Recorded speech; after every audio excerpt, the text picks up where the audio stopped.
KV Baiju ആണ് കാസർഗോഡ് നിന്ന് report ചെയ്യുന്നത്. അത് മറ്റൊന്നുമല്ല, കാസർഗോഡ് 10 വയസ്സുകാരിയെ തട്ടിക്കൊണ്ടുപോയി ലൈംഗിക അതിക്രമം നടത്തിയ കേസിൽ പ്രതി എന്ന് സംശയിക്കുന്ന ആൾ കസ്റ്റഡിയിലായിട്ടുണ്ട് എന്നുള്ളതാണ് സൂചന. പെൺകുട്ടി അതിക്രമത്തിന് ഇരയായ ദിവസം മുതൽ ഇയാളെ കാണാതായിരുന്നു. ബന്ധുവീട്ടിൽ നിന്നാണ് ഇയാളെ കസ്റ്റഡിയിലെടുത്തത്. ഇയാൾക്കെതിരെ പെൺകുട്ടിയെ തട്ടിക്കൊണ്ടുപോയി പീഡിപ്പിച്ചതുൾപ്പെടെയുള്ള നിരവധി കേസുകളും നിലവിലുണ്ട്.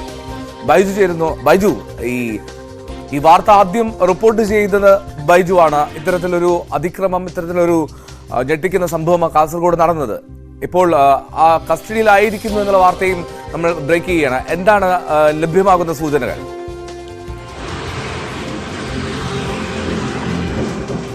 എൽദോ, തീർച്ചയായും അങ്ങേറ്റം ഹീനമായ പ്രവൃത്തി ചെയ്ത ഈ സംഭവത്തിലെ പ്രതി എന്ന് സംശയിക്കുന്ന ആൾ ഇപ്പോൾ കസ്റ്റഡിയിലായിരിക്കുന്നു. പ്രത്യേക അന്വേഷണ സംഘമാണ് ഇയാളെ കസ്റ്റഡിയിലെടുത്തത്. എന്തായാലും ഇയാളെ ഇപ്പോൾ ചോദ്യം ചെയ്തു വരികയാണ്. നമുക്ക് മനസ്സിലാക്കാൻ കഴിയുന്ന വിവരങ്ങൾ അനുസരിച്ച് ഇയാൾക്കെതിരെ നിരവധി കേസുകളുണ്ട്. അതായത് ഇയാൾ ലഹരിക്കടിമയായ ഒരാളാണ്. മാത്രമല്ല ഇയാൾക്കെതിരെ നേരത്തെ കൊച്ചിയിലേക്ക് ഒരു പെൺകുട്ടിയെ തട്ടിക്കൊണ്ടുപോയി പീഡിപ്പിച്ചതുൾപ്പെടെ എട്ടോളം കേസുകളാണ് നിലവിലുള്ളത്. മാത്രമല്ല മുളക് പൊടി വിതറി അക്രമം നടത്തിയ കേസ്, ഇത്തരത്തിൽ നിരവധി കേസുകൾ ഇയാൾക്കെതിരെയുണ്ട്. ഇതിൽ പ്രധാനമായും പോലീസിൽ നിന്നും നമുക്ക് ലഭിക്കുന്ന അനൌദ്യോഗികമായ വിവരം, ഈ സംഭവം നടന്ന ബുധനാഴ്ച രാവിലെ മുതൽ ഇയാളെ ഈ പ്രദേശത്ത് നിന്നും കാണാനില്ലായിരുന്നു. അതുകൊണ്ട് തന്നെ ഇയാളെ കേന്ദ്രീകരിച്ച് പോലീസ് അന്വേഷണവും ആ സമയത്ത് തന്നെ ആരംഭിച്ചിരുന്നു. പിന്നീട് ഇയാളെ ബന്ധു വീട്ടിൽ നിന്നാണ് പോലീസ് കസ്റ്റഡിയിലെടുക്കുന്നത്. എന്തായാലും 3 പേരെ ഇത്തരത്തിൽ തുടക്കത്തിൽ തന്നെ പോലീസ് കസ്റ്റഡിയിലെടുത്തുന്നു. ഈ വിവരവും ന്യൂസ് 8 പുറത്ത് അറിഞ്ഞത്. അതിൽപ്പെട്ട ഒരാളാണ് ഈ പ്രതി എന്ന് സംശയിക്കുന്ന ആൾ. ഏതായാലും ഇയാളുടെ DNA പരിശോധനാ ഫലം ഉൾപ്പെടെ ഇത്തരത്തിൽ ഇന്ന് വരാനുണ്ട്. അതോടുകൂടി മാത്രമേ ഇതിലൊരു സ്ഥിരീകരണം പോലീസിന്റെ ഭാഗത്തു നിന്നുണ്ടാവൂ. എന്തായാലും ഇയാൾക്കെതിരെ വലിയ തോതിലുള്ള നിരവധി കേസുകൾ, അതായത് ലഹരിക്കടിമപ്പെട്ട് ഇത്തരത്തിൽ നിരവധി കേസുകൾ ഇയാൾക്കെതിരെ ഉണ്ട് എന്ന് തന്നെയാണ് നമുക്ക് മനസ്സിലാക്കാൻ സാധിക്കുന്നത്. എന്തായാലും ഇയാളെ ഇന്നലെ രാത്രിയോട് കൂടിയാണ് ഇന്നലെ ഈ പെൺകുട്ടിയുടെ വീട്ടിലേക്ക് എത്തിക്കാൻ ഒരു ശ്രമം പോലീസ് നടത്തിയിരുന്നു. വീട്ടിലെത്തിയപ്പോൾ മുഖം മൂടി ധരിച്ചാണ് ഇന്നലെ രാത്രിയോടുകൂടി എത്തിക്കാൻ ശ്രമിച്ചത്. അപ്പോഴേക്കും കൂടുതൽ ആൾക്കാർ പരിസരവാസികളൊക്കെ കൂടിയതുകൊണ്ട് പോലീസ് ഇയാളെ തിരിച്ചു കൊണ്ടുവരികയായിരുന്നു. ഏതായാലും പെൺകുട്ടിയുമായി പെൺകുട്ടിയുടെ എത്തിച്ചിരുന്നു. പെൺകുട്ടി തിരിച്ചറിഞ്ഞിരുന്നു എന്നാണ് നമുക്ക് മനസ്സിലാക്കാൻ സാധിക്കുന്നത്. എന്നാലും ശാസ്ത്രീയ പരിശോധനാ ഫലം വരാൻ വേണ്ടിയാണ് പോലീസ് കാത്തിരിക്കുന്നത്. ആ ഫലം വന്നാൽ മാത്രമേ ഔദ്യോഗികമായ ഒരു സ്ഥിരീകരണം പോലീസിന്റെ ഭാഗത്തുനിന്നുണ്ടായാലും. നാടിനെ നടുക്കിയ ഈ സംഭവം നടന്നത് ബുധനാഴ്ച പുലർച്ചെ 2:30-ക്കാണ്.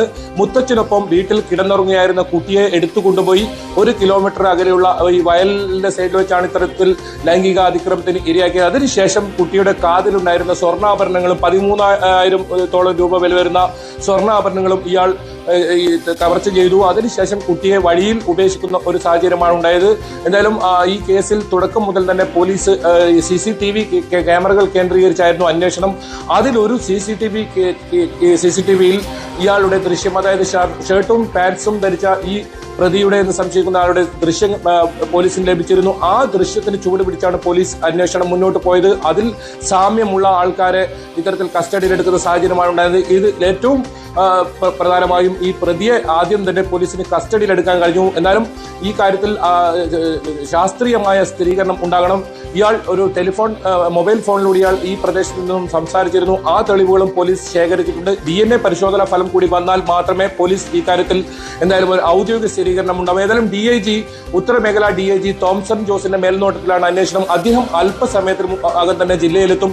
അതിനുശേഷം ഉന്നത പോലീസ് ഉദ്യോഗസ്ഥരുമായി യോഗം ചേരും. ആ യോഗം ചേർന്നതിന് ശേഷമായിരിക്കും ഇതിന്റെ മറ്റു കാര്യങ്ങൾ പോലീസ് വെളിപ്പെടുത്തുക. പോലീസിന്റെ വാർത്താ സമ്മേളനം ഇന്നുണ്ടാകാനുള്ള സാധ്യതയും ഉണ്ട്. അത്തരത്തിലുള്ള ഒരു സൂചനയും ലഭിക്കുന്നുണ്ട്. എന്തായാലും ഈ DNA പരിശോധനാ ഫലം ഇന്ന് അല്പസമയത്തിനകം തന്നെ പോലീസിന് ലഭിക്കും.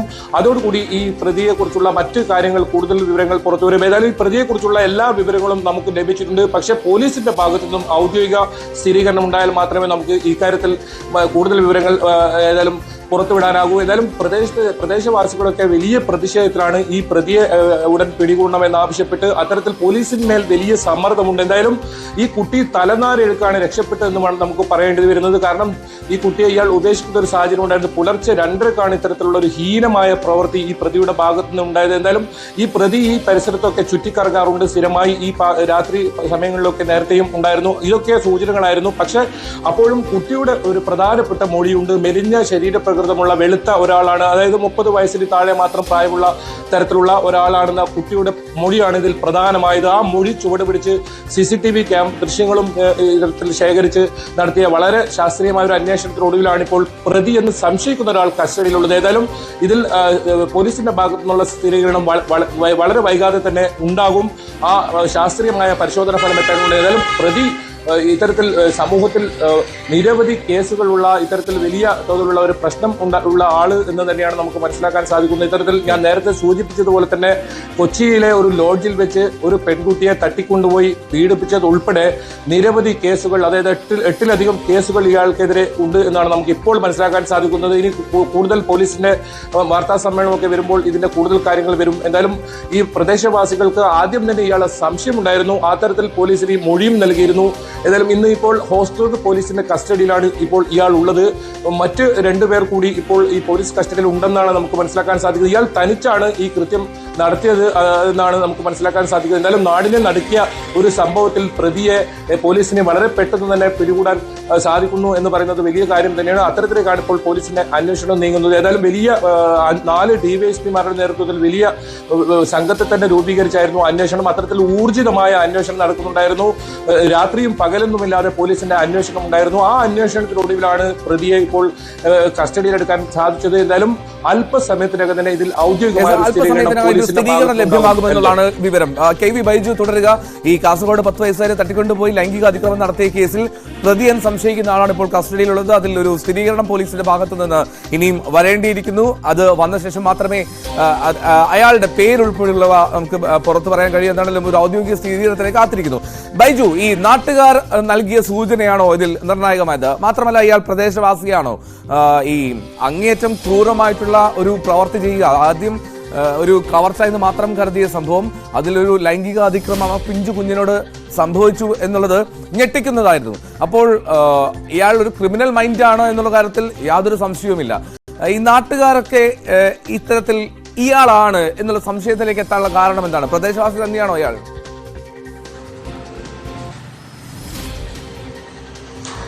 എൽദോ, വളരെ പ്രധാനപ്പെട്ട കാര്യം തന്നെയാണ് അത്. ഈ സംഭവം നടന്ന ബുധനാഴ്ച രാവിലെ മുതൽ ഇയാളെ ഈ പ്രദേശത്ത് നിന്നും കാണാൻ ഇല്ലായിരുന്നു. നമ്മൾ തുടക്കത്തിൽ തന്നെ ഈ വീടുമായി പരിചയമുള്ള ഒരാളായിരിക്കാം ഈ സംഭവം നടത്തിയെന്ന തരത്തിലുള്ള കാര്യങ്ങൾ നമ്മൾ സൂചന നൽകിയിരുന്നു. അത് ശരിവെക്കുന്ന രീതിയിലാണ് ഇപ്പോൾ കാര്യങ്ങൾ പോകുന്നത്. ഇയാളെ തുടക്കത്തിൽ തന്നെ രാവിലെ മുതൽ കാണാനില്ലായിരുന്നു. അതാണ് ഈ നാട്ടുകാരുടെ ഇടയിൽ സംശയം ജനിപ്പിച്ചത്. അത് പോലീസിന് നാട്ടുകാർ വിവരം നൽകുകയും ചെയ്യും. ഒപ്പം ഈ പെൺകുട്ടിയുടെ മൊഴി വളരെ പ്രധാനമാണ്. ഈ രൂപസാദൃശ്യമുള്ള അതേ മൊഴിയാണ് പെൺകുട്ടി നൽകിയിരിക്കുന്നത്. മെലിഞ്ഞ ശരീരപ്രകൃതമുള്ള വെളുത്ത ഒരാൾ എന്ന രീതിയിൽ, അതും മലയാളം സംസാരിക്കുന്ന ഒരാൾ എന്നാണ് ഈ പെൺകുട്ടി മൊഴി നൽകിയിരിക്കുന്നത്. അതുകൊണ്ട് തന്നെ പുറത്തു നിന്നും ഉള്ള ആളല്ല, ഈ പ്രദേശത്ത് നിന്ന് ഉള്ള ഒരാൾ തന്നെയാണ് ഈ സംഭവം നടത്തിയത് പോലീസിന് മനസ്സിലാക്കാൻ സാധിച്ചു. ആ രീതിയിൽ പഴുതടത്തുള്ള ഒരു അന്വേഷണം ഈ പ്രദേശം ആകെ പോലീസ് വലയത്തിലാക്കുന്ന ഒരു സാഹചര്യം. രാത്രിയും പകലും പോലീസിന്റെ വലയത്തിലായിരുന്നു ഈ പ്രദേശം, ഈ സംഭവം നടന്ന പ്രദേശം. അതുകൊണ്ട് തന്നെ പ്രതിക്ക് പുറത്തു കിടക്കാൻ, വലിയ ദൂരത്തേക്ക് പുറത്തു കിടക്കാൻ പ്രതിക്ക് സാധിച്ചില്ല. ഈ പ്രതി സ്വന്തം വീട്ടിൽ കിടന്നുറങ്ങാറില്ല എന്നാണ് പോലീസ് പറയുന്നതെന്നും നമുക്ക് ലഭിക്കുന്ന വിവരം. ഇയാളുടെ സഹോദരിയുടെ വീട്ടിലാണ് ഇയാൾ പതിവായി കിടക്കാറുള്ളത്. അതുകൊണ്ട് തന്നെ ഇയാൾ ഈ സമയത്ത്, ഈ സംഭവം നടന്ന സമയത്ത് ഇയാൾ ഇവിടുന്ന് ഈ 2 വീടുകൾ, സ്വന്തം വീട്ടിലും സഹോദരിയുടെ വീട്ടിലും ഉണ്ടായിരുന്നില്ല. പിന്നീട് ഒരു ബന്ധു വീട്ടിലായിരുന്നു. ഇയാളുടെ മൊബൈൽ ഫോൺ ട്രാക്ക് ചെയ്താണ് പോലീസ് ഇയാളെ കസ്റ്റഡിയിലെടുക്കുന്നത്. 3 പേരെ, സംശയം തോന്നുന്ന കൃത്യമായ 3 പേരെ പോലീസ് വളരെ നേരത്തെ തന്നെ കസ്റ്റഡിയിലെടുക്കുന്ന സാഹചര്യം ഉണ്ടായിരുന്നു. ഈ വിവരം ന്യൂസ് 8-നാണ് പുറത്തുവിട്ടിരുന്നത്. അത് വളരെ ശരിവെക്കുന്ന രീതിയിൽ തന്നെയാണ് കാര്യങ്ങൾ. അതിൽ ഒരു പ്രതിയാണ് ഈ സംഭവം നടത്തിയെന്ന ഒരു നിഗമനത്തിൽ തന്നെയായിരുന്നു പോലീസ് 3 പേരെയും മാറി മാറി ചോദ്യം ചെയ്യുന്ന സാഹചര്യം ഉണ്ടായിരുന്നു. അതിനൊടുവിലാണ് ഈ പ്രതിയെക്കുറിച്ചുള്ള എല്ലാ സൂചനകളും, എല്ലാ കാര്യങ്ങളും പിടികിട്ടിയത്. പക്ഷേ അപ്പോഴും ശാസ്ത്രീയമായൊരു തെളിവ് പോലീസിന് ഇതിന് ആവശ്യമാണ്. കേസിന്റെ ബലം പെടാൻ അത്തരത്തിലുള്ള തെളിവുകൾ ആവശ്യമാണ്. ഏതെങ്കിലും തരത്തിൽ തെളിവുകളുടെ അഭാവത്തിൽ ഈ കേസിൽ ദുർബലപ്പെടാത്ത സാഹചര്യം ഉണ്ടാകരുത്. അതുകൊണ്ട് കൃത്യമായ തെളിവുകൾ ശേഖരിച്ചതിന് ശേഷം മാത്രമേ ഈ കാര്യത്തിൽ ഒരു സ്ഥിരീകരണം നൽകൂ എന്നാണ് അന്വേഷണ ഉദ്യോഗസ്ഥരോട് നമ്മളുമായി ബന്ധപ്പെട്ട് സംസാരിച്ചത്. അതുകൊണ്ട് തന്നെ ഈ DNA പരിശോധനാ ഫലം വളരെ നിർണായകമാണ്. അതുകൂടി ലഭ്യമാകുന്നതോടുകൂടി ഈ കാര്യത്തിൽ പോലീസിന് കൃത്യമായ സ്ഥിരീകരണം ലഭിക്കും. എന്നാൽ മാത്രമേ ഈ സംബന്ധിച്ച വിവരം പുറത്തുവിടൂ. ഏതായാലും ഈ വീടിന് പരിസരത്തുള്ള ഒരാൾ തന്നെയാണ് ഈ സംഭവം നടത്തിയത്. അത് നേരത്തെ കഴിഞ്ഞ ദിവസങ്ങളിൽ സൂചിപ്പിച്ചതുപോലെ, കഴിഞ്ഞ റിപ്പോർട്ടുകളിൽ സൂചിപ്പിച്ചതുപോലെ അത് ശരിവെക്കുന്ന രീതിയിലാണ് കാര്യങ്ങൾ. ആ ആൾ തന്നെയാണ് പോലീസ് കസ്റ്റഡിയിലുള്ളത്. അത് പോലീസിനെ സംബന്ധിച്ചിടത്തോളം വലിയ ആശ്വാസമാണ്. കാരണം അത്രത്തോളം സമ്മർദ്ദം പോലീസിന് ഈ കേസിലുണ്ടായിരുന്നു. എക്സാക്ട്ലി. എന്താണെങ്കിലും കെ വി ബൈജു റിപ്പോർട്ട് ചെയ്യുന്നു കാസർഗോഡ് നിന്ന്. കാസർഗോഡിലെ നിന്ദ്യമായിട്ടുള്ള പ്രവൃത്തിയിൽ പ്രതി കസ്റ്റഡിയിലായിട്ടുണ്ട് എന്ന് മനസ്സിലാക്കണം. അയാൾ തന്നെയാണ് എന്ന് സ്ഥിരീകരണം പോലീസ് നൽകേണ്ടതുണ്ട്. അതിനുശേഷം മാത്രം നമുക്ക് അതിന്റെ കൂടുതൽ വിവരങ്ങളിലേക്ക്, റിപ്പോർട്ടിലേക്ക് വരാം. എന്നാൽ ഇയാൾ നിരവധി കേസുകളിൽ പ്രതിയാണ്, ക്രിമിനൽ ബാക്ക്ഗ്രൗണ്ട് ഉള്ള ആളാണ് എന്നുള്ളതാണ് കെ വി ബൈജു റിപ്പോർട്ട് ചെയ്യുന്നത്.